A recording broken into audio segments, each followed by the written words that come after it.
Frères et joie, paroliers et parolières, bienvenue à notre dévotion matinale. C'est un réel plaisir pour moi de vous parler ce matin de la part du Seigneur.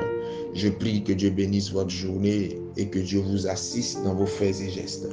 Aujourd'hui, nous parlerons d'être béni pour être une bénédiction. Hébreux le chapitre 6, en son verset 7. La Bible déclare ce qui suit. Lorsqu'une terre est abreuvée par la pluie qui tombe souvent sur elle, et qu'elle produit une herbe utile à ceux pour qui elle est cultivée, elle participe à la bénédiction de Dieu. Amen. Voyez-vous, un arbre ne se nourrit pas seulement de ses propres fruits, même si les feuilles et les fruits qui tombent de cet arbre enrichissent le sol et le nourrissent parfois. Ainsi, l'arbre, les fruits sont destinés à nourrir d'autres personnes. Un homme ne naît pas et ne réussit pas pour profiter uniquement à ses géniteurs. Il est pour être une bénédiction pour ses parents, certes, mais il est également pour être une bénédiction pour les autres.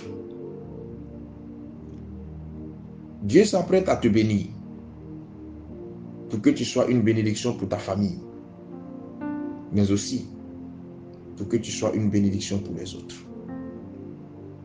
Cela ne veut pas dire qu'il te faut aider tout le monde aveuglément. Cela ne veut pas dire qu'il te faut aider tout le monde sans réfléchir. Car en vérité, certaines personnes aidées peuvent devenir des sources d'ennui pour toi, à court, moyen ou long terme. Fais donc attention à qui tu aides et laisse-toi conduire par l'Esprit de Dieu dans ta volonté d'aider. Car nous vivons dans un monde qui devient de plus en plus méchant et cruel. Chaque bénédiction que Dieu t'envoie a un but, une mission que tu dois connaître et remplir selon la volonté de Dieu. C'est l'unique chose qui fera de toi une bénédiction pour les autres sans que cela ne soit nuisible pour toi-même. Dieu ne bénit pas pour que cette bénédiction nous porte préjudice.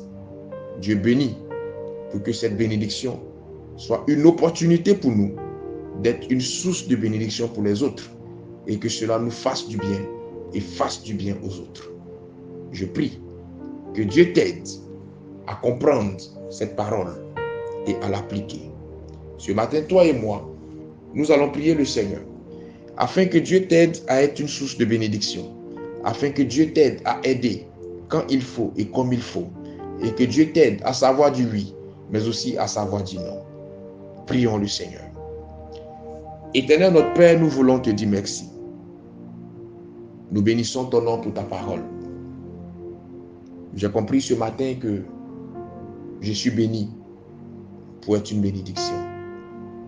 Seigneur, je prie que tu m'aides à pouvoir appliquer cette parole selon la mesure de ta volonté, mais surtout selon la direction de ton esprit.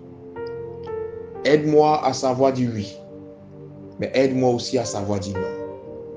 Aide-moi à aider quand tu le veux et aide-moi à ne pas le faire quand tu ne me convaincs pas de le faire. Je prie mon Dieu, mon Père, que tu étendes ta main et que davantage tu me bénisses. Tu connais le désir de mon cœur. Tu sais combien de fois j'aspire à, Seigneur, être une aide pour les autres. Je prie que tu me bénisses sans mesure, afin qu'à mon tour, je sois ce canal disposé par lequel tu passeras pour encore bénir d'autres selon la mesure de ta volonté. Béni sois-tu parce que tu le fais. Bénis ma journée, bénis celle de mes proches et que ta grâce demeure sur nos vies. Au nom de Jésus que j'ai prié, je le crois, je le confesse et je l'accepte. Amen. Shalom chez vous.